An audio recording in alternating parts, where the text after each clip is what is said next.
Hello everyone, welcome to विश्वास classes. ये हमारा फाइनेंस का सेक्शन 16 है जो कि कॉर्पोरेट गवर्नेंस का फर्स्ट पार्ट होगा। इस टॉपिक को हम लोग दो पार्ट के वीडियोस में करेंगे क्योंकि ये टॉपिक आपका फाइनेंस में भी है, मैनेजमेंट में भी है। दोनों को मैं एक साथ कराऊंगा, दोनों ही सब्जेक्ट के हिसाब से। दो पार्ट का वीडियो बनेगा जिसके अंदर हम लोग देखेंगे कॉर्पोरेट गवर्नेंस क्या होती है, इसके ओईसीडी के प्रिंसिपल्स क्या है, बेसल कमेटी ने इसमें क्या बोला, सेबी के एलओडीआर रेगुलेशंस क्या है, वो सब कुछ हम लोग इसमें देखेंगे। फिर हम लोग इसमें सेकंड पार्ट के अंदर कुछ हम लोग केस स्टडीज देखेंगे और कुछ एमसीक्यूज भी करेंगे। सिलेबस की बात करें, ये हमारा फाइनेंस का पार्ट सी का सिलेबस है जिसके अंदर 6 टॉपिक है corporate governance in banking sector. इसके अलावा ये मैनेजमेंट का पार्ट 2 है ethics at the work place and corporate governance, जिसमें हमें पढ़ने हैं फैक्टर्स अफेक्टिंग कॉर्पोरेट गवर्नेंस और मैकेनिज्म ऑफ कॉर्पोरेट गवर्नेंस। ये पार्ट मैनेजमेंट का है, ये पार्ट फाइनेंस का है। क्योंकि कॉर्पोरेट गवर्नेंस ओवरऑल वही है, उसी कॉर्पोरेट गवर्नेंस का एक पार्ट है जो हम बैंकिंग के लिए डिस्कस करते हैं, तो मैंने कॉमन टॉपिक ही यहाँ पर रखा है। कॉर्पोरेट गवर्नेंस से होता क्या है, कॉर्पोरेट गवर्नेंस क्या होता है, हम जब ये वर्ड बोलते हैं कॉर्पोरेट गवर्नेंस, इसका क्या मतलब है। अगर मोटे मोटे तौर पे इसकी बात की जाए तो जो हमारे पास कंपनीज हैं या फिर बैंक्स हैं, ठीक है, मैं यहाँ पे बैंक्स वर्ड ही यूज़ करूँगा, उसी के लिए आप कंपनी के वे में भी उसको ले सकते हैं।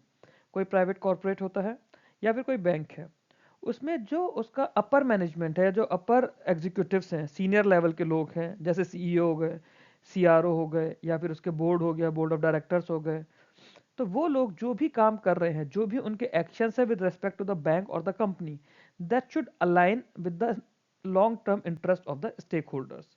मतलब जैसे अगर कोई बैंक है, बैंक का क्या काम है, बैंक का काम प्रॉफिट करने के साथ साथ प्रायोरिटी पर उसको देखना है कि पब्लिक का इंटरेस्ट बचा रहे, जो डिपॉजिटर्स हैं उसके मनी का सेफ गार्ड करना।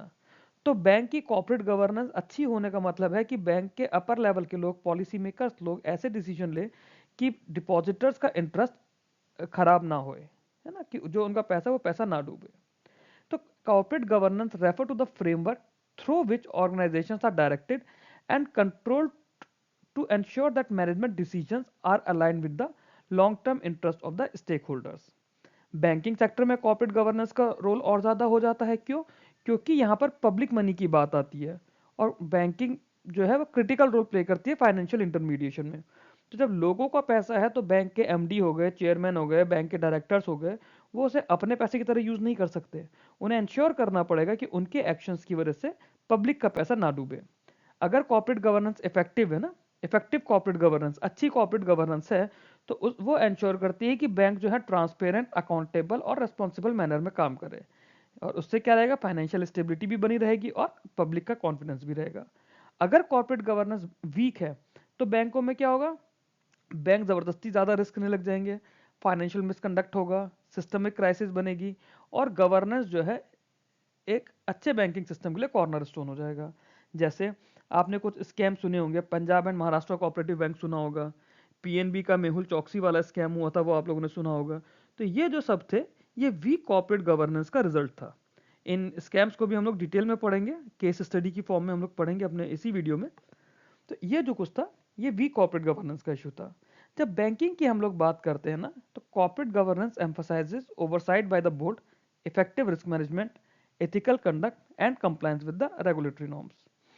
ठीक है, इट एंश्योर जो बैंक मैनेजमेंट है वो सिर्फ और सिर्फ प्रॉफिट के लिए काम ना करे, but in a manner consistent with the depositor protection, financial stability and systemic safety. Therefore इसकी वजह से क्या हुआ, जो कॉर्पोरेट गवर्नेंस है, it serve as a mechanism to balance between profitability and prudence. ठीक है, to balance profitability with prudence, इस मैनर में कॉर्पोरेट गवर्नेंस एक मैकेनिज्म प्रोवाइड कर देता है। ये स्लाइड आई होप आप लोगों को क्लियर होगी। कॉर्पोरेट गवर्नेंस बेसिक क्या होता है हमने यहाँ पढ़ने की कोशिश करी है। वीडियो थोड़ा लंबा चलेगा, कुछ क्वेश्चंस भी हम लोग इसी वीडियो में करेंगे। नीड फॉर कॉर्पोरेट गवर्नेंस, अगर हम लोग बात करें कॉर्पोरेट गवर्नेंस की नीड क्यों पड़ती है।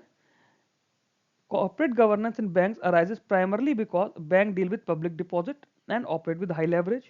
ठीक है, depositors unlike share holders have limited ability to monitor the risk taking behaviour of the banks.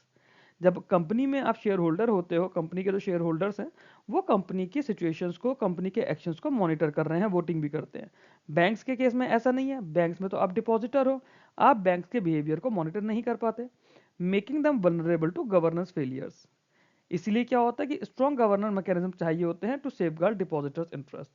Additionally bank जो होते हैं फाइनेंशियल सिस्टम के बिल्कुल सेंटर में होते हैं, और अगर कोई बैंक फेल होता है तो वाइड स्प्रेड इकोनॉमिक डिसरप्शन भी हो सकता है।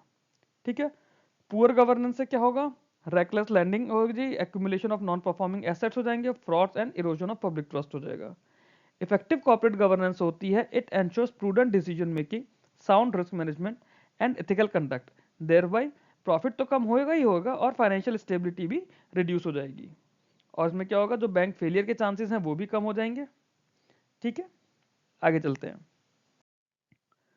कॉर्पोरेट गवर्नेंस बैंक्स में और जब कॉर्पोरेट कंपनीज की बात करते हैं तो उसमें क्या फर्क है? जब बैंक्स के लिए हम लोग काम करते हैं ना, तो corporate governance in banks aim to balance profitability with depositor protection and financial stability. जब कॉर्पोरेट्स की बात करते हैं स्पेसिफिकली नॉन फाइनेंशियल्स में, तो वहां पे जो प्राइमरी फोकस होता है वो शेयर होल्डर्स की वैल्यू को बढ़ाना होता है। यहाँ पे जैसे आपका बैंक अगर बचा रहेगा तो डिपॉजिटर्स का पैसा बचा रहेगा, बट एक कॉर्पोरेट कंपनी में क्योंकि उसमें लोगों का पैसा शेयर होल्डर की फॉर्म में होता है, तो उनके वैल्यू को बढ़ाना होता है कि कंपनी के शेयर्स अच्छे होते चले जाए। ठीक है। बैंक्स जो होते हैं उनका स्टेक होल्डर बेस बहुत ज़्यादा ब्रॉड होता है, इंक्लूडिंग डिपॉजिटर्स, रेगुलेटर्स, गवर्नमेंट। ठीक है। और कॉर्पोरेट के केस में वो सिर्फ शेयर होल्डर्स और इन्वेस्टर्स तक लिमिटेड होता है। Banks are subjected to stringent regulatory and supervisory oversight, क्योंकि उनकी सिस्टमिक इंपॉर्टेंस उतनी ज़्यादा है। बट जो कॉर्पोरेट्स होते हैं उन पे रेगुलेटरी कंट्रोल थोड़ा लाइट होता है। Failure of a bank can have economy wide and systemic consequences, but a corporate firm अगर फेल होती है तो वो सिर्फ उसके फर्म और इन्वेस्टर्स को ही अफेक्ट करती है। Bank operate with significantly higher financial leverage compare to non financial corporates. Risk exposure जो होता है बैंक का वो हायर होता है, मल्टी डायमेंशनल होता है, जैसे क्रेडिट रिस्क होता है, मार्केट रिस्क होता है, लिक्विडिटी होता है, हम लोगों ने पीछे पढ़ा था रिस्क वाले वीडियो में। बट कॉर्पोरेट्स में सिर्फ बिजनेस स्पेसिफिक रिस्क ही होते हैं। ठीक है। तो ये था हमारा बैंक्स और कॉर्पोरेट्स के बीच का जो कॉर्पोरेट गवर्नेंस का फर्क है। इसके अलावा अगर हम लोग बात करें तो जो बैंक का बोर्ड होता है ना, it is stronger and oriented towards public interest. जो बोर्ड की अकाउंटेबिलिटी है वो बहुत ज़्यादा अकाउंटेबल होता है बैंक का बोर्ड, और पब्लिक इंटरेस्ट की तरफ उसका ओरिएंटेशन होता है और डिपॉजिटर प्रोटेक्शन के लिए। बट जो कॉर्पोरेट के केसेस में क्या होता है, प्राइवेट कंपनीज के केसेस में, वो सिर्फ और सिर्फ अपने शेयर होल्डर्स के लिए ही अकाउंटेबल होता है। बैंक जो होता है उन्हें हम कॉन्टिन्यूसली सुपरवाइज करते हैं अपने रेगुलेटर्स के through, on site of site regulation होता है। बट कॉर्पोरेट्स के अंदर क्या होता है कि इस तरह के कुछ कॉन्टिन्यूस प्रूडेंशियल सुपरविजन नहीं होता। और ये हम सिर्फ बैंक्स की बात नहीं कर रहे हैं, यहाँ पे जहां भी मैंने बैंक्स बोला है यहाँ पे रेस्पेक्टिव फाइनेंशियल रेगुलेटर अपनी रेस्पेक्टिव सुपरवाइज एंटिटीज की बात करता है, फिर चाहे वो इंश्योरेंस कंपनीज हो, चाहे वो मार्केट की कंपनीज हो, कैपिटल मार्केट वाली, या फिर पेंशन रिलेटेड हो। Corporate governance norms in banks are stricter and more intrusive, while governance frameworks in corporates are comparatively flexible. ठीक है। ये हमारा था कॉर्पोरेट गवर्नेंस बैंक्स और कॉर्पोरेट्स के बीच में डिफरेंस कहाँ आता है। आगे चलते हैं। फाइनेंशियल स्टेबिलिटी और ट्रस्ट के लिए कॉर्पोरेट गवर्नेंस की इंपॉर्टेंस क्या है? Corporate governance plays a vital role in maintaining financial stability by ensuring that banks follows prudent lending practices and manage risk effectively. ठीक है। तो फाइनेंशियल स्टेबिलिटी के लिए कॉर्पोरेट गवर्नेंस इंश्योर करती है कि जो बैंक्स है वो प्रूडेंट लैंडिंग प्रैक्टिसेस को फॉलो करें और रिस्क को इफेक्टिवली मैनेज करें। गवर्नेंस फ्रेमवर्क जब स्ट्रांग होगा उस केस में क्या होगा, जो एक्सेसिव रिस्क टेकिंग कैपेसिटी होती है या फिर इंटेंट होती है बैंक की, वो रिड्यूस हो जाएगी, वो कम होएगी। और early detection of financial stress को हम लोग कर पाएंगे, जिसके लिए रिस्क के अंदर हमने पढ़ा था स्ट्रेस टेस्टिंग पढ़ा था, वो सब कॉर्पोरेट गवर्नेंस का पार्ट हो जाता है। स्ट्रेस टेस्टिंग कर रहे हैं, उसके हिसाब से हम लोग एक्शन ले रहे हैं रिपोर्ट के हिसाब से, तो इसमें क्या बैंकिंग क्राइसिस के लाइक्लीहुड कम हो जाते हैं। Trust is the foundation of the banking system, as banks rely on public confidence to mobilize deposits. Transparent disclosures, ethical conduct and accountable management. ठीक है। तीन चीजें हैं, ट्रांसपेरेंट डिस्क्लोजर, एथिकल कंडक्ट और अकाउंटेबल मैनेजमेंट। ये रहता है तो डिपॉजिटर्स और इन्वेस्टर्स का ट्रस्ट बना रहता है। अगर हम लोग स्टेबिलिटी और कॉन्फिडेंस को प्रमोट करते हैं, अगर स्टेबिलिटी और कॉन्फिडेंस को प्रमोट किया जाएगा तो जो अच्छी कॉर्पोरेट गवर्नेंस होती है that strengthens the resilience of the banking system and support sustainable economic growth. ठीक है। अगर स्टेबिलिटी और कॉन्फिडेंस को प्रमोट करा जाए तो गुड कॉर्पोरेट गवर्नेंस स्ट्रेंथ से क्या होगा, जो हमारा बैंकिंग सिस्टम का रेजिलियंस स्ट्रांग होगा, स्ट्रेंथन होगा, और सस्टेनेबल इकोनॉमिक ग्रोथ को भी सपोर्ट करेगा। क्लियर है? आगे चलते हैं। कॉर्पोरेट गवर्नेंस के प्रिंसिपल्स क्या होते हैं? The principles of corporate governance. ठीक है। तो ये जो प्रिंसिपल्स होते हैं ना, it provide the ethical and operational foundation of effective management and oversight of the banks. ठीक है।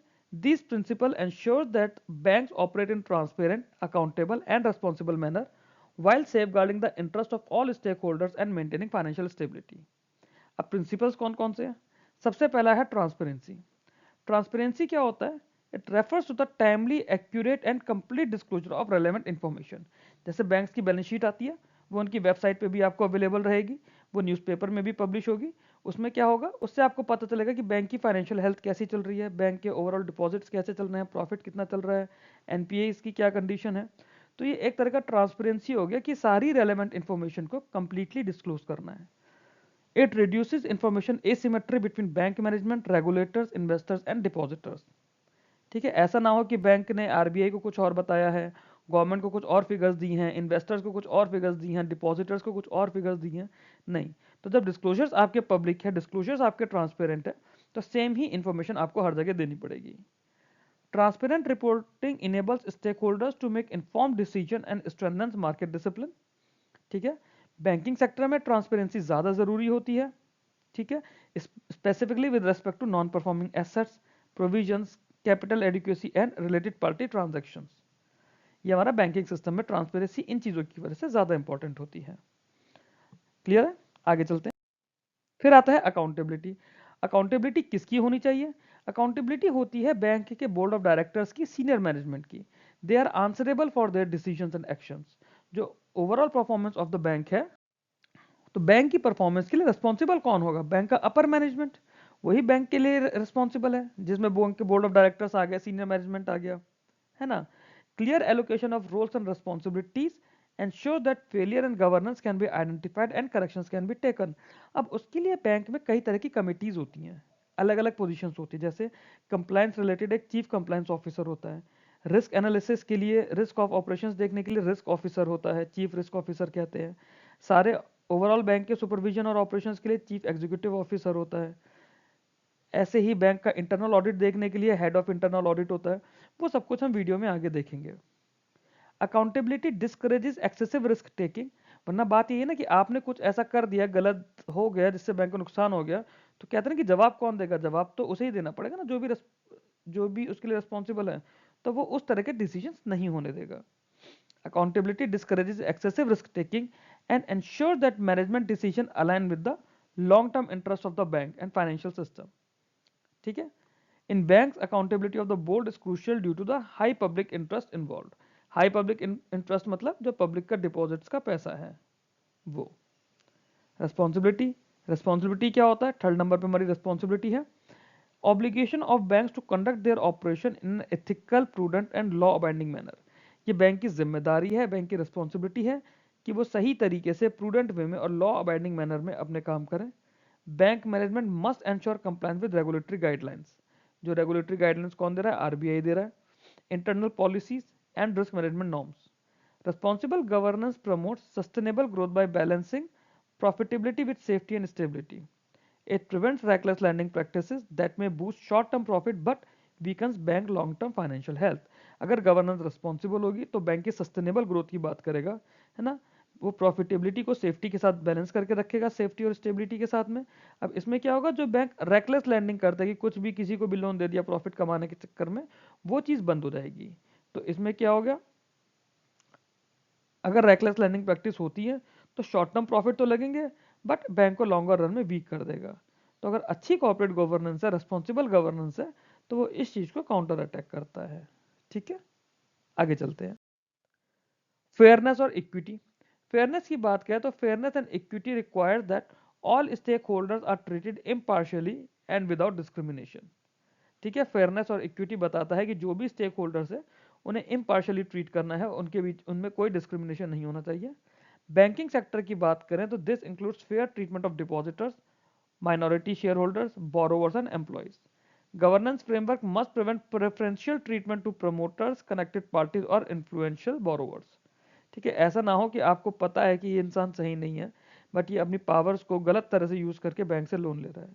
बैंक से लोन ले लिया तो उसके बाद बैंक का लोन वापस आएगा नहीं आएगा, इस तरह के इश्यूज हो सकते हैं। ठीक है, ensuring fairness reduces conflict of interest and enhances confidence in the banking system। Disclosure और इंटीग्रिटी की बात आती है इसके अंदर। फिर डिस्क्लोजर एंड इंटीग्रिटी ये क्लोजली लिंक्ड प्रिंसिपल्स हैं that emphasise honest communication and ethical conduct. Bank must disclose material information in truthful and unbiased manner. ठीक है, जो भी मटेरियल इन्फॉर्मेशन है या जो भी लगता है बैंक को किसी चीज़ से ज़रूरी है वो इन्फॉर्मेशन, तो वो ट्रुथफुल मैनर में, अनबायस्ड मैनर में वो डिस्क्लोज करनी पड़ेगी without suppressing adverse facts. Integrity requires adherence to high ethical standards. ठीक है, तो इंटीग्रिटी जो होगी it requires adherence to high ethical standards, zero tolerance of frauds, corruption and misrepresentation. तो फ्रॉड्स, करप्शन और मिसरिप्रेजेंटेशन के लिए जीरो टॉलरेंस रहेगा इसमें। ठीक है, अगला आता है इसमें stake holder protection. Stake holder protection ensure करता है कि interest of all parties connected with the banks are adequately safeguard. Banking के अंदर डिपॉजिटर्स को स्पेशल प्रोटेक्शन चाहिए because they lack the capacity to monitor bank का रिस्क टेकिंग जो भी प्रोसेस होता है। इन्वेस्टर जो होता है वो ट्रांसपेरेंट डिस्क्लोजर पे रिलाई करता है, और रेगुलेटर जो होते हैं वो सिस्टमिक स्टेबिलिटी और कंप्लायंस पे फोकस करते हैं। Corporate governance provides a framework for balancing these diverse interest and ensuring that bank decision do not undermine public confidence और फाइनेंशियल स्टेबिलिटी। यही काम कॉर्पोरेट गवर्नेंस का होता है कि इन सारे तरह के जो भी डाइवर्स इंटरेस्ट हैं उनको प्रोटेक्ट करके रखना, उन्हें सेफ गार्ड करना, सो दैट पब्लिक का कॉन्फिडेंस बना रहे और फाइनेंशियल स्टेबिलिटी बनी रहे। ठीक है, आगे चलते हैं। अब इंडियन बैंकिंग सिस्टम के लिए अगर हम लोग बात करें तो उसमें कॉर्पोरेट गवर्नेंस फ्रेमवर्क क्या है। जब इंडियन बैंकिंग की बात करते हैं तो गाइडलाइंस कहां से आती है, रिजर्व बैंक ऑफ इंडिया से। Corporate governance framework in Indian banking है ना, it is designed to ensure prudent management of banks, protection of depositors interest and maintenance of financial stability. Given the systemic importance of the banks, governance जो होगा banking sector को ज्यादा regret होगा, है ना। ये तो सब बेसिक हमने समझ लिया है। गवर्नेंस स्ट्रक्चर अगर हम लोग बैंक की बात करें तो बैंक के अंदर क्या होता है, लेयर्ड अप्रोच होती है involving shareholders, board of directors, senior management और रेगुलेटरी अथॉरिटीज।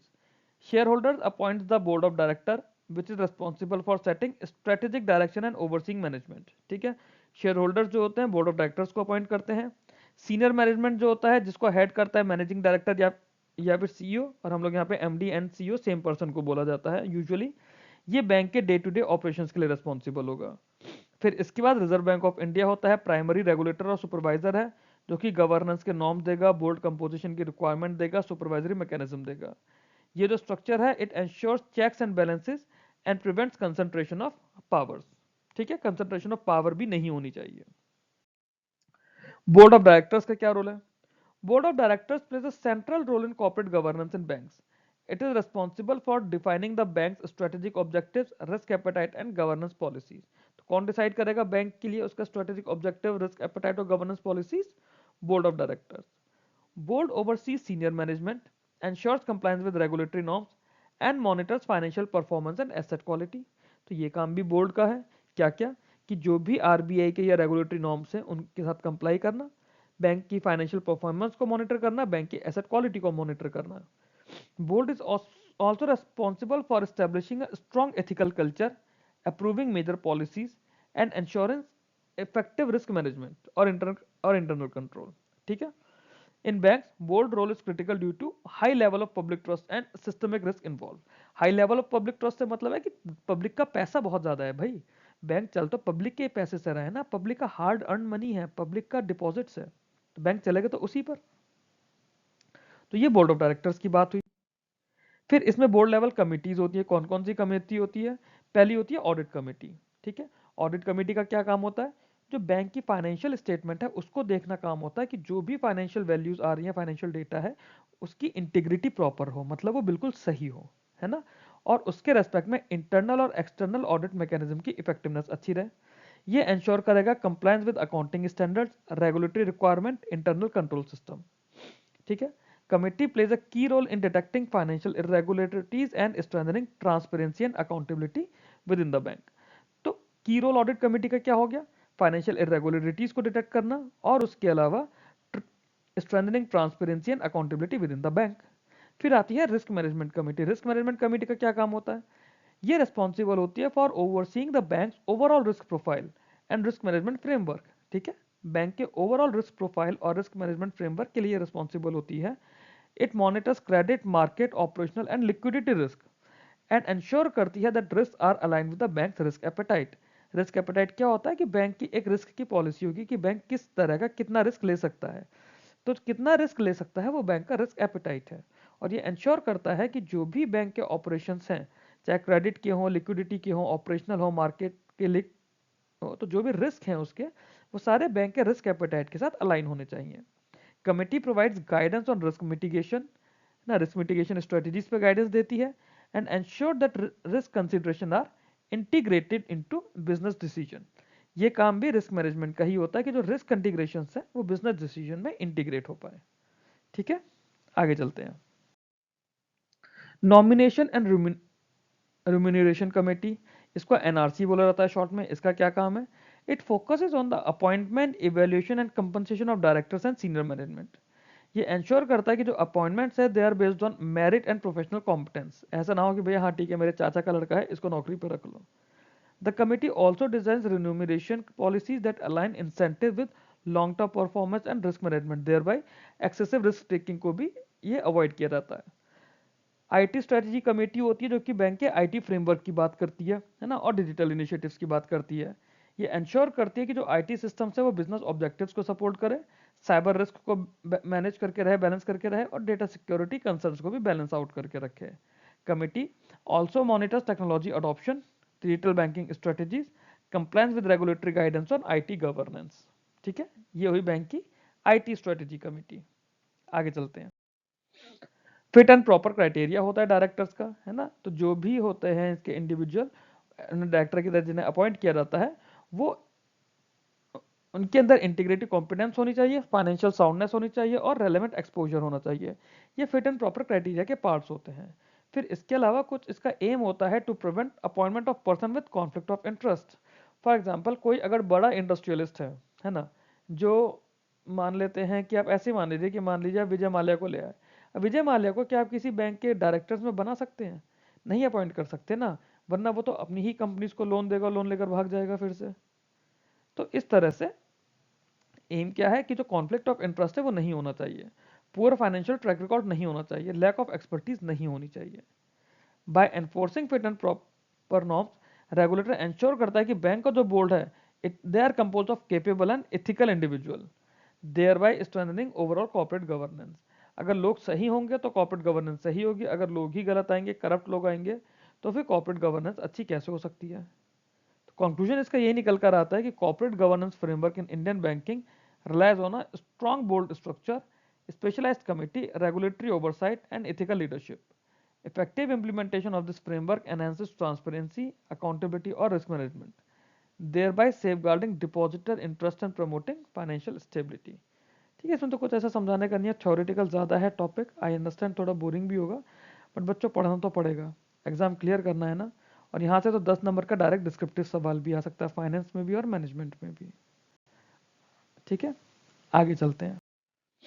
अगला आता है कि आरबीआई का क्या रोल है कॉर्पोरेट गवर्नेंस में। तो आरबीआई का जो प्राइमरी रोल है वो रेगुलेटरी और सुपरवाइजरी रोल होता है। ठीक है, आरबीआई रेगुलेशन बनाएगा, गाइडलाइंस बनाएगा, प्रूडेंशियल नॉर्म्स बनाएगा, जिसमें कॉर्पोरेट गवर्नेंस फ्रेमवर्क के बारे में बताया होगा कि बैंकों में क्या होना चाहिए, कैसे होना चाहिए। इसके अलावा आरबीआई स्टैंडर्ड्स देगा बोर्ड कंपोजिशन के, मैनेजमेंट प्रैक्टिसेस के, रिस्क मैनेजमेंट के, और डिस्क्लोजर इंटरनल कंट्रोल्स के। फिर आरबीआई सुपरविजन करके देखेगा कि क्या ये रेगुलेशंस इफेक्टिवली इंप्लीमेंट है ना, in both letter and spirit. ये जो डुअल रोल हुआ आरबीआई का, रेगुलेटर का भी और सुपरवाइजर का भी, है ना, enables RBI to prevent governance failures and intervene at an early stage when weakness are identified. तो आरबीआई ही गवर्नेंस की गाइडलाइन दे रहा है और आरबीआई ही उस चीज को मॉनिटर कर रहा है। ठीक, आगे चलते हैं। On site end of site supervision, ये भी आरबीआई का बहुत इंपॉर्टेंट रोल है। तो आरबीआई क्या करता है, बैंक को सुपरविजन करता है, बैंक को ऊपर से देखता रहता है ना, through a combination of on site end of site mechanism. On site mechanism involves inspection and assessments, जो कि बैंक के किए जाते हैं, आरबीआई करता है ना, to evaluate governance practices, asset quality, risk management and internal control. Off site supervision क्या करता है, it relies on periodic returns and data submitted by the bank, allowing RBI to monitor financial performance and risk indicators on a continued basis। ठीक है, RBI जब periodic returns और data लेता रहता है बैंकों से, तो उसके हिसाब से वो चेक भी करता रहता है कि बैंक की फाइनेंशियल परफॉर्मेंस कैसी चल रही है और रिस्क कैसे चल रहा है। ठीक, So together these mechanisms help RBI identify governance lapses, excessive risk taking and emerging vulnerabilities. कैसे कैसे? ऑन साइट सुपरविजन से, बैंकों का असेसमेंट करके, इंस्पेक्शन करके, और जो ऑफ साइट सुपरविजन होता है जिसमें बैंकों से समय समय पर बैंकों से कुछ डेटा लेता है, कुछ रिटर्न्स लेने होते हैं आरबीआई को, जो बैंक आरबीआई को सबमिट करते हैं। फिर आरबीआई इसके अलावा बोर्ड कंपोजिशन पर भी गाइडलाइन देता है ना। आरबीआई की गाइडलाइंस होती है टू एंश्योर कि जो बैंकों का बोर्ड होता है वो अप्रोप्रिएट मिक्स हो एग्जीक्यूटिव और नॉन एग्जीक्यूटिव डायरेक्टर्स का, और कई बार आरबीआई खुद उसमें किसी को इंडिपेंडेंट डायरेक्टर अपॉइंट करता है। ऑब्जेक्टिव होता है कि जो बोर्ड का ओवरसाइट है वो स्ट्रेंथन हो, कॉन्फ्लिक्ट ऑफ इंटरेस्ट कम हो जाए और प्रोफेशनलिज्म बढ़े।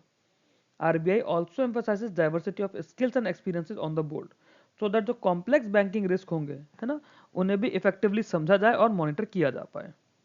क्लियर? आगे चलते हैं। बेसिक थ्योरी है, इसके साथ साथ जो मैंने बोला है उसके साथ आप लोग एक बार इस थ्योरी को सुन लीजिए, पढ़ लीजिए, आप लोगों को क्लियर होने लग जाएगा। आगे चलते हैं। आरबीआई की फिर कुछ गाइडलाइंस हैं सीईओ और एमडी के अपॉइंटमेंट के टेन्योर की, है ना। तो आरबीआई क्या करता है, अपॉइंटमेंट, रीअपॉइंट और टेन्योर जो होता है सीईओस का, एमडीज का, उसे रेगुलेट करता है।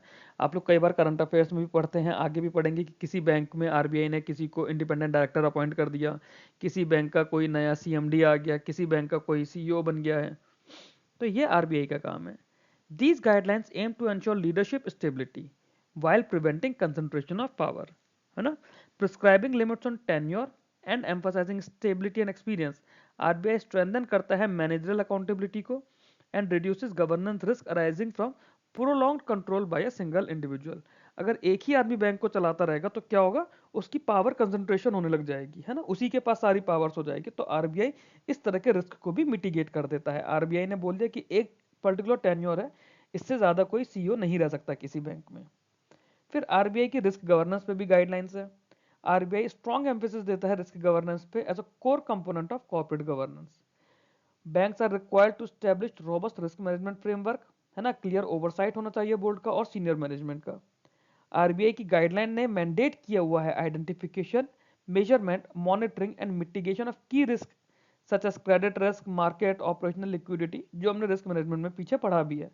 इफेक्टिव रिस्क गवर्नेंस से क्या होगा, इट एंश्योर्स कि जो बिजनेस ग्रोथ है वो फाइनेंशियल स्टेबिलिटी के साथ कॉम्प्रोमाइज ना कर पाए। ठीक है, आगे चलते हैं। आरबीआई की गाइडलाइंस है कंप्लायंस कल्चर पर, बेसिक थ्योरी है, इसमें ऐसा कुछ पढ़ाने का नहीं है, वही चीज जो चलती आ रही है कि आरबीआई स्ट्रॉन्ग कंप्लायंस कल्चर बोलता है विद इन बैंक्स, है ना, requiring adhering to regulatory norms. Banks जो होते हैं उन्हें डेडिकेटेड कंप्लायंस फंक्शन स्टैब्लिश करने होते हैं, और कंप्लायंस फंक्शन को जो कंप्लायंस के ऑफिसर्स हैं, स्पेशली पोस्ट होती है चीफ कंप्लायंस ऑफिसर, वो इंडिपेंडेंट काम करना होता है उसे, वो बैंक के मैनेजमेंट के लिए, मतलब बैंक के सीईओ के लिए काम नहीं कर रहा, बैंक के बिजनेस के लिए काम नहीं कर रहा। उसका काम है कि जो आरबीआई की गाइडलाइंस है उसके साथ प्रॉपरली कंप्लाई करे। अब कई बार होता है जो कंप्लायंस होती है वो बिजनेस डिसीजंस को रोकती है, बिजनेस डिसीजन तो रिस्क वाले हैं ना, तो कंप्लायंस बोलता है कि बहुत ज़्यादा रिस्क नहीं लेना। स्ट्रॉन्ग कंप्लायंस कल्चर होगा तो रेगुलेटरी ब्रीचेस रिड्यूस होंगी, ट्रांसपेरेंसी बढ़ेगी और reinforces accountability at all levels of management. फिर इसमें एक चीज थी प्रॉम्प्ट करेक्टिव एक्शन और गवर्नेंस के लिंक। ठीक है, पीसीए के हमने केसेस पढ़े थे पीछे, पीसीए पढ़ते हुए हमने ये भी देखा था कि कैसे बहुत ज्यादा पीसीए आ गया था अचानक से, तो वो सब हमने देखा था पीसीए और गवर्नेंस लिंक के अंदर। पीसीए क्या है, सुपरवाइजरी फ्रेमवर्क है, आरबीआई यूज करता है बैंकों को मॉनिटर करने के लिए, है ना, जिसमें बैंकों के फाइनेंशियल इंडिकेटर्स ब्रीच करते हैं, जिसमें कैपिटल एडिक्वेसी है, एसेट क्वालिटी है, प्रॉफिटेबिलिटी है, और अगर ये ब्रीच हो गया तो पीसीए लग जाएगा। और पीसीए रेस्ट्रिक्शंस कब होते हैं, जब गवर्नेंस और रिस्क मैनेजमेंट फेलियर्स की वजह से बैंक की स्टेबिलिटी थ्रेटन होती है। तो by limiting lending expansion and management discretion, PCA act as a corrective governance tool. PCA क्या है, करेक्टिव गवर्नेंस टूल है, क्योंकि उसने लैंडिंग को लिमिट कर दिया, एक्सपेंशन को लिमिट कर दिया और मैनेजमेंट के डिस्क्रिशन को भी लिमिट कर दिया। अब जब एक करेक्टिव गवर्नेंस टूल है तो इसमें क्या होगा, जो बैंक्स होंगे उनका डिसिप्लिन इंप्रूव होगा, ओवरसाइट इंप्रूव होगा और धीरे धीरे फाइनेंशियल हेल्थ वापस से रिस्टोर होने लग जाएगी। ठीक है, आगे चलते हैं। आगे आते हैं इसके अंदर ओनरशिप और मैनेजमेंट इश्यूज, है ना। ओनरशिप और मैनेजमेंट इश्यूज जो होते हैं कॉर्पोरेट गवर्नेंस के सेंटर में रहते हैं बैंक्स के केस में। क्यों? क्योंकि separation between those who own the bank and those who management and those who manage it. ठीक है, इशू ज्यादा कॉम्प्लेक्स हो जाता है क्योंकि हाई लेवरेज होती है बैंक में, पब्लिक डिपॉजिट्स होते हैं और काफी सारे बैंक्स में गवर्नमेंट ओनरशिप है। तो इसके लिए क्या है, सेपरेशन होना चाहिए ओनरशिप एंड कंट्रोल का। तो बैंक के केस में क्या है, ownership is typically dispersed among stakeholders while control rests with the professional managers and board of directors. Separation is intended क्यों, to bring professional expertise into management, but इससे क्या होता है, गवर्नेंस के चैलेंजेस भी बनते हैं. Managers may pursue personal or short-term objectives that do not align with the long-term interests of the shareholder, depositor or the financial system. तो ये एक इंपॉर्टेंट चीज़ है कि कई बार बैंक में ऐसे मैनेजर्स आ जाते हैं जो कि अपने पर्सनल इंटरेस्ट के लिए रहते हैं, जिनकी करप्ट प्रैक्टिसेस होती है, एक्सेसिव रिस्क टेकिंग होता है, उनका एम उनका पर्सनल प्रॉफिट होता है rather than long term interest जो शेयर होल्डर्स, डिपॉजिटर्स या फाइनेंशियल हेल्थ का हो. इफेक्टिव कॉर्पोरेट गवर्नेंस मैकेनिज्म्स होंगे तो क्या होगा, तो मैनेजर डिसीजंस अलाइन होंगे बैंक के ओवरऑल ऑब्जेक्टिव और पब्लिक इंटरेस्ट के साथ में. ठीक है, कब, जब effective corporate governance mechanisms implemented होंगे. एजेंसी प्रॉब्लम्स होती है बैंक में. ठीक है, जब मैनेजर जो होते हैं, एजेंट जो होते हैं, वो अपने इंटरेस्ट में काम करते हैं रेदर देन ओनर्स या स्टेक होल्डर्स के इंटरेस्ट में. बैंकिंग के अंदर ये प्रॉब्लम ज़्यादा सीवियर हो जाती है क्योंकि जो डिपॉजिटर्स होते हैं उन्हीं का सारा रिस्क होता है, बट उनका कोई कंट्रोल या मॉनिटरिंग पावर नहीं होती है. Managers may engage in excessive risk taking to maximize short term profit or incentives, while the cost of failures are borne by the depositor or the government. ठीक है, अगर bank का नुकसान जा रहा है तो नुकसान क्यों हो रहा है, क्योंकि बैंक के वो मैनेजर्स कुछ गलत डिसीजंस ले रहे हैं. तो वो डिसीजंस अपने इंटरेस्ट के हिसाब से ले रहे हैं, बट उसको झेलना किसे पड़ रहा है, जो बैंक के डिपॉजिटर से या फिर जो गवर्नमेंट है.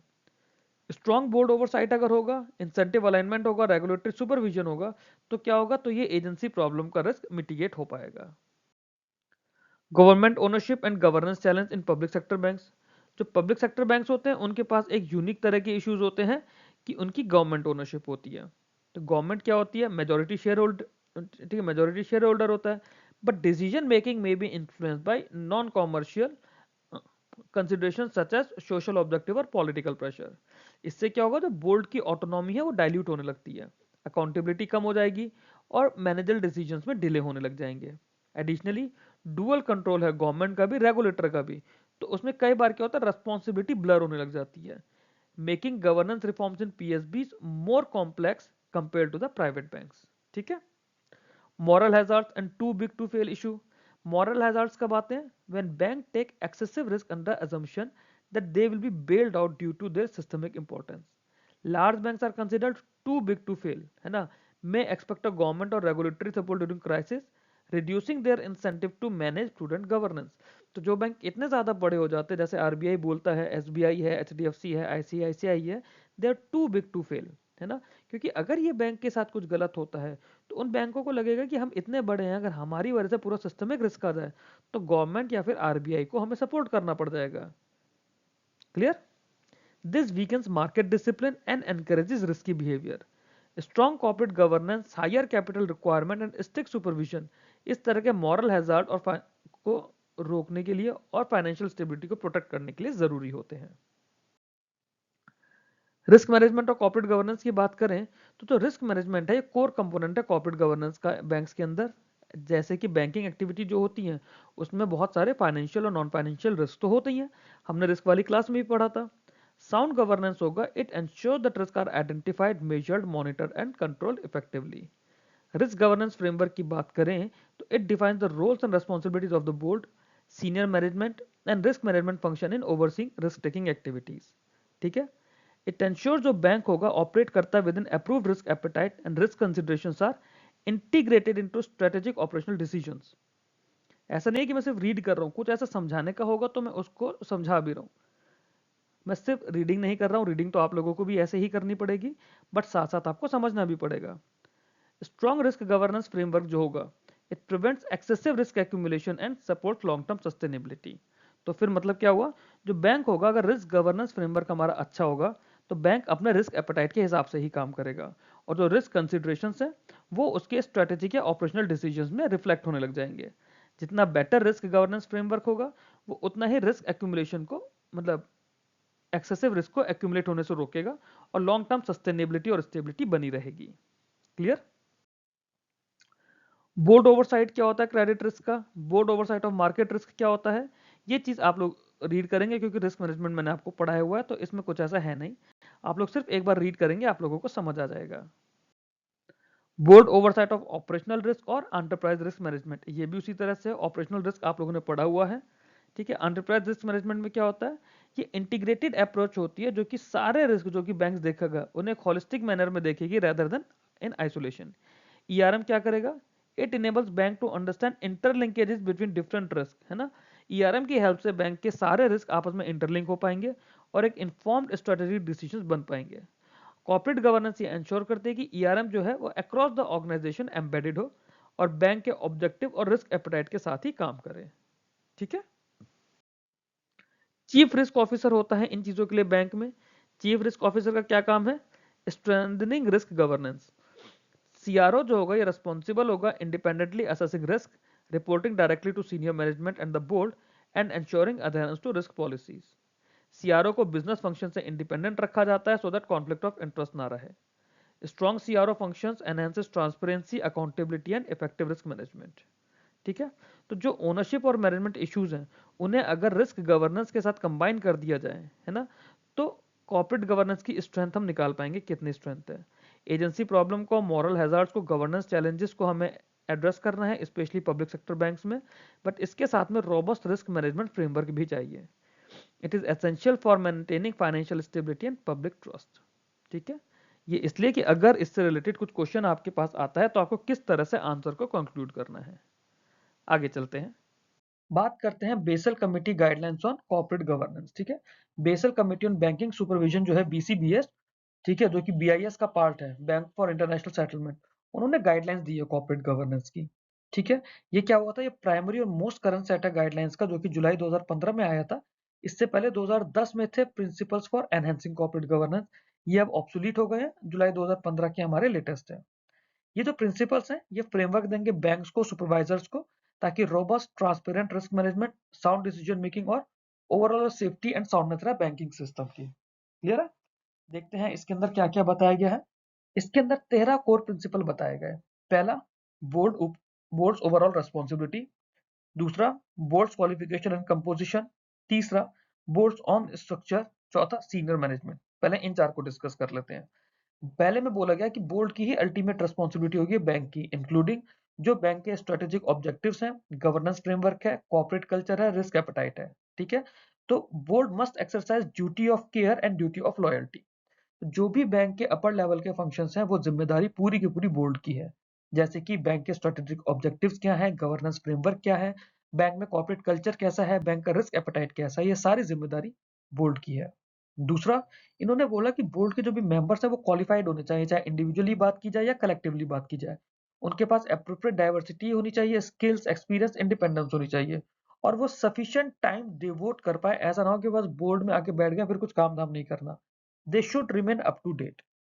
तीसरा, बोर्ड का जो ओन स्ट्रक्चर ऑफ और प्रैक्टिसेस है, बोर्ड का क्लियर स्ट्रक्चर होना चाहिए इंक्लूडिंग कमिटीज, जैसे रिस्क कमेटी है, ऑडिट कमेटी है, एनआरसी है, नॉमिनेशन कमेटी है, उनकी इफेक्टिव मीटिंग्स होनी चाहिए। और बोर्ड के पास जो भी इंफॉर्मेशन है उसका प्रॉपर एक्सेस होना चाहिए। इंडिपेंडेंट एडवाइस उनकी माननी चाहिए। ठीक है, वो इंडिपेंडेंट एडवाइस भी दे पाए। सीनियर मैनेजमेंट की बात करें तो सीनियर मैनेजमेंट का काम है कि बोर्ड की स्ट्रेटेजीज को इंप्लीमेंट करना, मेंटेन इफेक्टिव रिस्क मैनेजमेंट और internal control, promote sound risk culture. यह है सीनियर मैनेजमेंट का काम, कि जो भी बोर्ड ने स्ट्रेटेजीज दी हैं उन्हें प्रॉपर्ली इंप्लीमेंट करना, इफेक्टिव रिस्क मैनेजमेंट बनाना, इंटर कंट्रोल को इफेक्टिव रखना, जो हमारे इंटरनल कंट्रोल्स होते हैं, और साउंड रिस्क कल्चर को प्रमोट करना। फिर फिफ्थ नंबर पे है ग्रुप स्ट्रक्चर, सिक्स्थ है रिस्क मैनेजमेंट फंक्शन, सेवंथ है risk identification, risk communication, compliance, internal audit, compensation. अब 5 to 11 इन्हें डिस्कस करते हैं। ग्रुप स्ट्रक्चर का मतलब क्या होता है कि जो बैंक ग्रुप्स में होते हैं ना, तो बोर्ड को अंडरस्टैंड करना चाहिए और ओवरसी करना चाहिए ग्रुप स्ट्रक्चर के रिस्क को, गवर्नेंस को अक्रॉस एंटिटीज। ठीक है। जैसे एसबीआई ग्रुप है तो उनका बैंक भी है, म्यूचुअल फंड्स भी हैं, सिक्योरिटीज भी हैं। तो जो एसबीआई का ओवरऑल एसबीआई का बोर्ड होगा उसे पूरे ग्रुप स्ट्रक्चर को, रिस्क को, गवर्नेंस को देखना पड़ेगा। रिस्क मैनेजमेंट फंक्शन की बात करें तो बैंक का independent well resource risk management function होना चाहिए, और उसके अंदर एक चीफ रिस्क ऑफिसर भी होना चाहिए जो कि डायरेक्टली बोर्ड को या फिर रिस्क कमेटी को रिपोर्ट करेगा। Risk identification, monitoring and control, जो बोर्ड और सीनियर मैनेजमेंट होता है उनका एक comprehensive firm wide risk oversight होना चाहिए, ताकि रिस्क को आइडेंटिफिकेशन भी कर सके, मॉनिटर भी किया जा सके, और रिस्क अगर कुछ उन्हें लग रहा है उसे कंट्रोल भी किया जा सके। देन कंप्लायंस फंक्शन आ जाता है कि एक इंडिपेंडेंट कंप्लायंस फंक्शन होना चाहिए जो कि कंप्लायंस रिस्क को मैनेज करता है। कंप्लायंस फंक्शन में ही कंप्लायंस आपका चीफ कंप्लायंस ऑफिसर होता है, जो मैंने पीछे बताया था आपको। सीसीओ होता है, जिसका काम होता है कि रेगुलेटर की जो भी कंप्लायंसेस हैं उनको इंश्योर करना, रेगुलेटरी गाइडलाइंस को प्रॉपर्ली इंप्लीमेंट कराना। फिर इंटरनल ऑडिट फंक्शन होता है कि अगर independent effective internal audit function है, वो audit committee of the board को रिपोर्ट करेगा। मतलब ये वो चीजें हैं, रिस्क हो गया, कंप्लायंस हो गया, ऑडिट हो गया, जो बैंक के बिजनेस को, उस बिजनेस पे सवाल उठाएगा कि बिजनेस सही है या गलत है। बिजनेस अगर गलत वे में हो रहा है तो ये सवाल उठाएगा उस चीज पे। इसलिए इन फंक्शंस की इंडिपेंडेंस होना जरूरी होता है। कंपनसेशन, जो कंपनसेशन सिस्टम है, should be aligned with prudent risk taking, long term objectives and sound governance। ठीक है, एक्सेसिव रिस्क इंसेंटिव्स नहीं होने चाहिए। क्लियर, आगे चलते हैं। फिर 12 नंबर पे है डिस्क्लोजर एंड ट्रांसपेरेंसी, और 13 नंबर पर है role of supervisors. Disclosure transparency बोलता है कि जो बैंक्स होते हैं ना, उन्हें अपने गवर्नेंस अरेंजमेंट्स को डिस्क्लोज करना है, बोर्ड कंपोजिशन को डिस्क्लोज करना है, रिस्क एपेटाइट या बाकी जो भी की इंफॉर्मेशन है मार्केट डिसिप्लिन मेंटेन रखने के लिए उन्हें डिस्क्लोज करनी है। और जो सुपरवाइजर्स हैं, जैसे इंडिया के केस में सुपरवाइजर कौन है बैंकों के लिए? RBI. Supervisor should evaluate and promote sound corporate governance, ठीक है, through guidance, assessment and interaction with board and senior management. ठीक है, तो ये जो 13 प्रिंसिपल है ना, जो ग्लोबल फाइनेंशियल क्राइसिस आए अलग अलग, उस सबसे लेसन लेकर in 13 financial sorry in 13 principles को बनाया गया है। They incorporate financial stability board recommendation, FSB का रिकमेंडेशन भी इसके अंदर है। They incorporate stress risk culture, board oversight of risk and 3 lines of defence model. 3 lines of defence model क्या है? Business operation, risk compliance function और internal audit. ठीक है, तो रिस्क और कंप्लायंस है, ये हमेशा सेकंड लाइन ऑफ डिफेंस इन्हें बोला जाता है, और इंटरनल ऑडिट को थर्ड लाइन ऑफ डिफेंस बोला जाता है। फर्स्ट लाइन ऑफ डिफेंस क्या है? बिजनेस ऑपरेशन की, जो आपके ऑपरेशन है वही आप देख के सही से करो। बट ये जो रूल्स हैं, ये लीगली बाइंडिंग नहीं है, बट एक तरह के बेंचमार्क है ना, जो बहुत सारे नेशनल रेगुलेटर्स हैं वो इन्हें इनकॉर्पोरेट करते हैं या फिर अपने रूल्स इन्हीं के साथ अलाइन करके रखते हैं। ये थे हमारे बेसल के रूल्स। इसके बाद आते हैं हमारे ओईसीडी के principles of corporate governance. OECD के प्रिंसिपल्स ऑफ कॉर्पोरेट गवर्नेंस की अगर हम लोग बात करें, दे है ना, तो इसमें क्या है? पहला, ensuring the basis for an effective corporate governance framework। दूसरा, rights and equitable treatment of share holders. तीसरा, इंस्टीट्यूशनल इन्वेस्टर्स, स्टॉक मार्केट और इंटरमीडियरीज। पहले की अगर बात करें तो गवर्नेंस फ्रेमवर्क जो होता है वो ट्रांसपेरेंट और इफेक्टिव होना चाहिए मार्केट्स के लिए, है ना, ट्रांसपेरेंट और एफिशिएंट मार्केट प्रमोट करें। दूसरा, जो रेस्पॉन्सिबिलिटीज है among regulatory, supervisory, enforcement authorities, वो क्लियरली डिफाइंड हो। Rights and equitable treatment of share holders में बात करें, शेयर होल्डर्स के पास सिक्योर ओनरशिप राइट्स होने चाहिए इक्वल ट्रीटमेंट के। माइनॉरिटी शेयर होल्डर्स को भी एब्यूजिव एक्शन से प्रोटेक्शन मिलनी चाहिए। तीसरा, इंस्टीट्यूशनल इन्वेस्टर्स जो होते हैं, they should exercise ownership responsibility. ठीक है, जो इंस्टीट्यूशनल इन्वेस्टर्स हैं उनकी जो ओनरशिप रेस्पॉन्सिबिलिटीज है उन्हें सही से उन्हें निभाना चाहिए। मार्केट और इंटरमीडियरीज जो होते हैं, they should support transparency and governance discipline. जो मार्केट्स और इंटरमीडियरीज होते हैं, they should support transparency and governance discipline. Role of stakeholders in corporate governance क्या है? ये फोर्थ पॉइंट है। इसमें 6 पॉइंट है ओईसीडी के प्रिंसिपल्स में, 3 पिछली स्लाइड में हमने देखे, 3 ये हैं। Role of stakeholders in corporate governance क्या बोलता है? जो गवर्नेंस फ्रेमवर्क है, they should recognise stakeholders rights established by law और एग्रीमेंट। ठीक है, governance framework should recognise stakeholders right established by law और एग्रीमेंट्स। ठीक है, दूसरा, जो कॉपरेशन है बिटवीन जो कोऑपरेशन है between corporation and stakeholder, वो सस्टेनेबल एंटरप्राइज परफॉर्मेंस को एनहेंस करे। डिस्क्लोजर एंड ट्रांसपेरेंसी बहुत ज्यादा इंपॉर्टेंट है, पीछे भी हमने हर जगह पढ़ा कि टाइमली और एक्यूरेट डिस्क्लोजर होना चाहिए फाइनेंशियल परफॉर्मेंस का, ओनरशिप का और गवर्नेंस का, ये एसेंशियल है। ट्रांसपेरेंसी अगर होगी तो उससे अकाउंटेबिलिटी बढ़ेगी और इन्वेस्टर्स का कॉन्फिडेंस बढ़ेगा। बोर्ड की रेस्पॉन्सिबिलिटीज है इसमें लास्ट में, कि जो बोर्ड होता है, the board should provide strategic guidance and effective monitoring of management. Board जो होगा वो स्ट्रेटेजिक गाइडेंस देगा, इफेक्टिव मॉनिटरिंग देगा मैनेजमेंट की, and it should act independently, ensure integrity of reporting and oversee risk management. ठीक है, तो ये हमारे ओईसीडी के 6 प्रिंसिपल्स थे। इसके बाद सेबी के एलओडीआर रेगुलेशंस हम लोग देखेंगे। आगे आते हैं इसमें सेबी के लिस्टिंग ऑब्लिगेशंस और डिस्क्लोजर रिक्वायरमेंट्स रेगुलेशन 2015। 2015 में सेबी ने लिस्टिंग ऑब्लिगेशन और डिस्क्लोजर रिक्वायरमेंट्स दी थी, जिन्हें हम लोग शॉर्ट में सेबी एलओडीआर रेगुलेशन 2015 बोलते हैं। ठीक है, इनका काम क्या था? To create a uniform, enforceable and transparent corporate governance framework in listed entities. ठीक है, जो लिस्टेड एंटिटीज हैं फिर चाहे वो बैंकिंग हो नॉन बैंकिंग हो, जो भी लिस्टेड एंटिटीज हैं जो स्टॉक मार्केट में लिस्ट हो गई हैं, ये उनके लिए था। ठीक है, और ये लीगली बाइंडिंग था कि लीगली उन्हें करना ही पड़ेगा। ऑब्जेक्टिव क्या था सेबी के एलओडीआर का? ensuring timely, accurate and adequate disclosure by listed entities। ठीक है, डिस्क्लोजर्स देने होते थे। strengthen corporate governance practices, protect investors and minority shareholder interest, improve market integrity and transparency। अब ये उन सारी ऑर्गेनाइजेशंस के लिए है जो स्टॉक मार्केट पर लिस्ट है। एप्लीकेबल किन के लिए था? All listed entities on recognised stock exchanges. ठीक है, कुछ इसके अंदर प्रोविजंस थे जो वेरी हो सकते हैं, जैसे टाइप ऑफ सिक्योरिटी उनकी क्या है, मार्केट कैपिटलाइजेशन क्या है, उन चीजों पर थोड़ा बहुत इसमें वेरिएशन था। क्लियर? आगे चलते हैं। इसमें कॉर्पोरेट गवर्नेंस के प्रोविजंस दिए हुए थे, जैसे रूल 17 में बात की थी बोर्ड ऑफ डायरेक्टर्स की। बोर्ड ऑफ डायरेक्टर्स के लिए क्या था कि board must have an optimum combination of executive और नॉन एग्जीक्यूटिव डायरेक्टर्स। ठीक है, और उसमें एटलीस्ट 15% ऑफ बोर्ड जो होगा वो नॉन एग्जीक्यूटिव डायरेक्टर्स का होगा, जहां पे जो चेयरमैन होगा, चेयरमैन एग्जीक्यूटिव होगा या प्रमोटर रिलेटेड होगा, और at least 50% of the board must be independent directors. Clear? मतलब अच्छा, पहले अगला पॉइंट भी पढ़ते हैं। Board is responsible for strategic guidance, performance monitoring, ensuring compliance and ethical standards. तो इसके अंदर बोला गया कि जो भी किसी ऐसी लिस्टेड एंटिटी का बोर्ड होगा, ठीक है, उसमें ऑप्टिमम कॉम्बिनेशन होगा एग्जीक्यूटिव का और नॉन एग्जीक्यूटिव डायरेक्टर्स का, पहली चीज।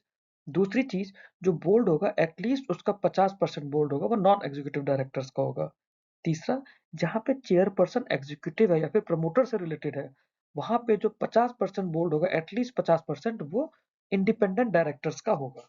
ठीक है, तो यहाँ पे जो एग्जीक्यूटिव डायरेक्टर्स हैं ये वो होते हैं जो कि उस एंटिटी के डे टू डे ऑपरेशंस के साथ यूजुअली काम कर रहे होते हैं, जुड़े हुए होते हैं। और नॉन एग्जीक्यूटिव वो होते हैं जो कि इंडिपेंडेंट होते हैं या फिर डे टू डे एक्टिविटीज में उनका इन्वॉल्वमेंट नहीं हो पाता। ये था रूल रेगुलेशन 17। रेगुलेशन 16 और 25 बताते हैं इंडिपेंडेंट डायरेक्टर्स के लिए कि जो इंडिपेंडेंट डायरेक्टर होगा it must be free from material pecuniary relationship with the company. मतलब कुछ उसके साथ ऐसी कंपनी की मटेरियल रिलेशनशिप नहीं होनी चाहिए जो इंडिपेंडेंट डायरेक्टर होगा। दूसरा, मैंडेटरी प्रोविजन थे कि जैसे separate meeting of independent directors annually होनी चाहिए थी, अपार्ट फ्रॉम द जो रेगुलर मीटिंग्स होती हैं उसके अलावा इंडिपेंडेंट डायरेक्टर्स की खाली एक सेपरेट मीटिंग होनी चाहिए। उनके फैमिलियराइजेशन प्रोग्राम्स होने चाहिए और अनफेयर रिमूवल से उन्हें प्रोटेक्शन मिलनी चाहिए। इंडिपेंडेंट डायरेक्टर्स जो होते हैं वो प्रमोटर का इन्फ्लुएंस और माइनॉरिटी के इंटरेस्ट को सेफगार्ड करने में की रोल प्ले करते हैं। ठीक, आगे चलते हैं। फिर इसमें नेक्स्ट आती है बोर्ड कमिटीज। बोर्ड कमेटी में सबसे पहले थी ऑडिट कमेटी जो था रेगुलेशन 18 में। ठीक है, इसमें क्या आता है कि मिनिमम 3 डायरेक्टर्स होंगे और उसमें 2/3 एटलीस्ट इंडिपेंडेंट होंगे। चेयरपर्सन जो होगा ऑडिट कमेटी का, ठीक है, ऑडिट कमेटी का चेयरपर्सन इंडिपेंडेंट डायरेक्टर होगा। की रिस्पॉन्सिबिलिटीज क्या होती थी इनकी? फाइनेंशियल स्टेटमेंट्स का ओवरसाइट करना, इंटरनल कंट्रोल को, ऑडिट सिस्टम्स को रिव्यू करना और रिलेटेड पार्टी ट्रांजैक्शंस का अप्रूवल देना। रिलेटेड पार्टी ट्रांजैक्शंस क्या होती है? इसको ऐसे समझ लीजिए कि आप किसी एंटिटी में हैं, ठीक है, लेट्स से आप किसी भी एक्सवाईजी प्राइवेट लिमिटेड कंपनी में जॉब कर रहे हो, अच्छी अच्छी पोजीशन पर हो। अब आपको किसी चीज के लिए टेंडर देना है, आपके बोर्ड ऑफ डायरेक्टर्स हैं, ठीक है, आपके बोर्ड ऑफ डायरेक्टर्स है मिस्टर ए। मिस्टर ए की ही कोई एक आईटी कंपनी भी है जो नेटवर्क सर्विसेज देती है। तो आपने क्या करा, आपको अगर अब आपने टेंडर फ्लोट करा, आपको ये इंश्योर करना है कि अगर मिस्टर ए की ही उस आईटी कंपनी को आपने टेंडर दिया तो उसमें मिस्टर ए का इन्फ्लुएंस नहीं होना चाहिए। ये हो, अगर मिस्टर ए का इन्फ्लुएंस हुआ तो ये हुआ रिलेटेड पार्टी ट्रांजैक्शन। ठीक है, रेगुलेशन 19 में है एनआरसी जिसे नॉमिनेशन और रिम्यूनरेशन कम्युनिटी बोलते हैं। ठीक है, इसके जो मेजोरिटी मेंबर्स होंगे वो इंडिपेंडेंट डायरेक्टर्स होंगे। इनका काम क्या होगा? आइडेंटिफिकेशन और अपॉइंटमेंट ऑफ डायरेक्टर्स और senior management, determination of remuneration policies, और इंश्योर करना कि जो रिम्यूनरेशन है वो फेयर है, ट्रांसपेरेंट है और लॉन्ग टर्म परफॉर्मेंस के साथ अलाइंड है। रिम्यूनरेशन होता है कि जो उनकी सैलरीज है, जैसे मान लीजिए अगर एक बैंक है, बैंक में एक कंप्लायंस ऑफिसर है, एक रिस्क ऑफिसर है और एक सीईओ है। ठीक है, तीन हमने बात की, सीईओ, सीसीओ और सीआरओ। ठीक है, जो सीसीओ होगा इसका काम है रेगुलेशंस को एंश्योर करना, सीईओ का काम है बिजनेस लेकर आना, बिजनेस बढ़ाना, सीआरओ का काम है रिस्क की एनालिसिस करना। तो जो सीईओ का काम होगा ये सीसीओ के काम को कई बार क्रॉस करेगा। कई बार सीसीओ बोलेगा कि आप गलत प्रैक्टिस कर रहे हो, आपको प्रैक्टिस रोकनी होगी। कई बार सीआरओ बोलेगा कि आपकी प्रैक्टिस में रिस्क बहुत ज्यादा है, आप अपनी एनालिसिस को चेंज करो, अपनी अप्रोच को चेंज करो। बट मैनेजमेंट को क्या चाहिए? मैनेजमेंट को तो बिजनेस चाहिए, सीईओ चाहिए। सीईओ बिजनेस लेकर आएगा। तो ऐसे में क्या होगा कि सीसीओ क्योंकि कुछ बिजनेस डेवलपमेंट में तो नया लेकर आ नहीं रहे, कंपनी को प्रॉफिट तो नहीं करा रहे, सीआरओ कंपनी को या बैंक को प्रॉफिट तो नहीं करा रहे, तो इनका जो सैलरी स्ट्रक्चर होगा, जो इनके रिम्यूनरेशन होंगे, वो ऐसा ना हो कि सीईओ के मुकाबले बहुत ज्यादा बेकार हो जाए। तो सीईओ के ही एक तरह से कंपटीशन में इन्हें रहना होता है, क्योंकि ऑलमोस्ट उसी लेवल के एग्जीक्यूटिव्स होते हैं, तो सैलरी डिफरेंस बहुत ज्यादा नहीं होना चाहिए। तो ये एनआरसी का काम होता है। आए समझ में? आगे चलते हैं। स्टेक होल्डर्स और रिलेशनशिप कमिटीज, ये रेगुलेशन 20 है। रिस्क मैनेजमेंट कमिटी रेगुलेशन 21 है। आप रीड कर लीजिएगा, इसमें कुछ इतना ऐसा अलग से नहीं है पढ़ने के लिए, एक बार पॉज करके बस रीड कर लीजिएगा आप इसको। आगे चलते हैं। रिलेटेड पार्टी ट्रांजेक्शन रेगुलेशन 23 में है। अभी हम लोगों ने समझा भी था रिलेटेड पार्टी ट्रांजेक्शन क्या होती है। All related party transaction require proper audit committee approval. ठीक है। Material related party requires shareholder approval through resolution. Related parties are restricted from voting on such resolution. तो जैसे हमने बात की थी कि मिस्टर ए किसी कंपनी में डायरेक्टर है जिनकी कोई आईटी कंपनी है, अगर उस आईटी कंपनी से रिलेटेड कुछ भी है, चाहे उनके कॉन्ट्रैक्ट की वैल्यू क्यों ना हो, मिस्टर ए उस मीटिंग में नहीं बैठेंगे, वो उस पर वोट नहीं करेंगे। It prevents conflict of interest and promoter tunnelling. ठीक है। Disclosure of events and information, ये बात रेगुलेशन 30 के अंदर बोली गई है। क्या? जो लिस्टेड एंटिटीज हैं वो सारी मटेरियल इवेंट्स और इन्फॉर्मेशन को प्रॉम्प्टली डिस्क्लोज करेंगे। क्या क्या होता है इसमें? Financial results, corporate action, changes in director या फिर की managerial persons, regulatory actions, litigation, defaults. Disclosure की डिटेल्स जो है वो शेड्यूल 3 जो है सेबी के रेगुलेशंस उसके अंदर मेंशन है, उसकी हमें डिटेल में जाने की नीड नहीं है। ये मैंने वेबसाइट से लिया था, सेबी की वेबसाइट से, तो यहाँ पर आ गया है, इसे मैं यहाँ से हटा देता हूँ। ठीक है। आगे चलते हैं। कॉर्पोरेट गवर्नेंस रिपोर्टिंग रेगुलेशन 27 का पार्ट है। क्वार्टरली कंप्लायंस रिपोर्ट होगी कॉर्पोरेट गवर्नेंस में। ठीक है। एनुअल कॉर्पोरेट गवर्नेंस रिपोर्ट जाएगी और continuous regulatory and market monitoring इसके अंदर फैसिलिटेट किया जाएगा। फिर विजिल मैकेनिज्म या फिर विसल ब्लोअर पॉलिसी आती है, रेगुलेशन 22 उसका पार्ट होता है, मतलब रेगुलेशन 22 का पार्ट है ये। enables directors and employees to report unethical behavior। बहुत इंपॉर्टेंट चीज है कि विजिलेंस मैकेनिज्म अच्छा होना चाहिए। अगर अनएथिकल बिहेवियर हो किसी का, तो डायरेक्टर से एम्प्लॉयज उसको रिपोर्ट कर सके। इनको डायरेक्ट एक्सेस मिलेगा ऑडिट कमेटी का, और विक्टिमाइजेशन के अगेंस्ट प्रोटेक्शन मिलेगी। ठीक है। शेयर होल्डर्स का राइट्स और participation, e voting facilities mandatory कर दी जाएगी शेयर होल्डर रेजोल्यूशन के लिए। आप अगर किसी कंपनी के स्टॉक्स में इन्वेस्ट करते हैं, तो जब भी उनकी बोर्ड मीटिंग्स होती हैं, आपके पास एक मेल आएगा ई वोटिंग के लिए, आपको पार्टिसिपेट करना चाहिए। Timely dissemination of notices, annual reports and results. ठीक है। And ensures equitable treatment of all share holders including minorities. Clear है? इसमें कुछ ऐसा है नहीं, सिर्फ उसकी रेगुलेशन क्या क्या बोल रही है हमें वो देखना है। आगे चलते हैं। नेचर जो है सेबी के एलओडीआर का। ठीक है। एलओडीआर का नेचर क्या है? रूल बेस्ड रेगुलेटरी फ्रेमवर्क है पहली चीज, जहाँ पे कॉर्पोरेट गवर्नेंस और डिस्क्लोजर रिक्वायरमेंट्स क्लियरली एक कोडिफाइड है, रेदर देन कि अपनी मर्जी पे छोड़ दिया। दूसरा, इनकी जो सेबी एक्ट 1992 है उसमें इन्हें स्टैट्यूटरी बैकिंग मिली है, दैट मींस लीगली एनफोर्सेबल है, और इसका कंप्लायंस हर लिस्टेड एंटिटीज के लिए मैंडेटरी है। ठीक है। वॉलंटरी गवर्नेंस कोड्स की जगह जो सेबी के एलओडीआर है, ये सेल्फ रेगुलेशन पे रिलाई नहीं करते, but mandates minimum governance and disclosure standards. ठीक है। इट ऑपरेट्स ऑन कंप्लाई और explain philosophy, allowing limited flexibility while requiring companies to publicly justify any non compliance। ठीक है। अगर कोई नॉन कंप्लायंस है तो उस कंपनी को जस्टिफाई करना पड़ेगा क्यों है। Disclosures of non compliance enhance transparency, enabling investors and regulator to assess governance quality and risk। ठीक है। SEBI can impose penalties and enforcement actions for violations including fines, corrective directions and other regulatory measures ensuring accountability. Basic theory है इसमें, बाकी कुछ ऐसा पढ़ने का नहीं था। आगे चलते हैं। ये वीडियो बहुत ज़्यादा लंबा हो रहा था, इसको मैं 2 पार्ट्स में रखूंगा। फर्स्ट पार्ट हम लोगों ने ये कर लिया। सेकंड पार्ट में हम लोग जो बैंकिंग रिलेटेड कॉर्पोरेट गवर्नेंस के लेटेस्ट डेवलपमेंट्स हुए हैं, और जो हमारे पास कुछ केस स्टडीज हैं, जैसे मैंने आपको बताया था IILFS क्राइसिस के बारे में, PMC बैंक के इश्यूज के बारे में, मेहुल चौकसी वाले PNB स्कैम के बारे में, वो हम लोग प्लस कुछ 8 से 10 MCQs हम लोग नेक्स्ट पार्ट में करेंगे। टिल देन मैं आपको बता दूं, ये मेरा RBI ग्रेड बी के ग्रुप है, ये RBI ग्रेड बी का चैनल है। यहाँ पे आप लोग टेलीग्राम पे मेरे साथ ज्वाइन कर सकते हैं, वीडियो की PDF में वहाँ पे प्रोवाइड करूंगा। इसके अलावा बाकी बैंकिंग एग्जाम्स के लिए भी चैनल और ग्रुप ये हैं, और अगर आपको कोई इंटरव्यू आ रहा है उसके लिए ये IBPS इंटरव्यूज करके मेरा चैनल है, यहाँ पे आप मेरे साथ जुड़ सकते हैं। Keep watching this video. आपको वीडियो देख के अच्छा लगा तो वीडियो को लाइक कीजिए, चैनल को सब्सक्राइब कीजिए। Thank you very much.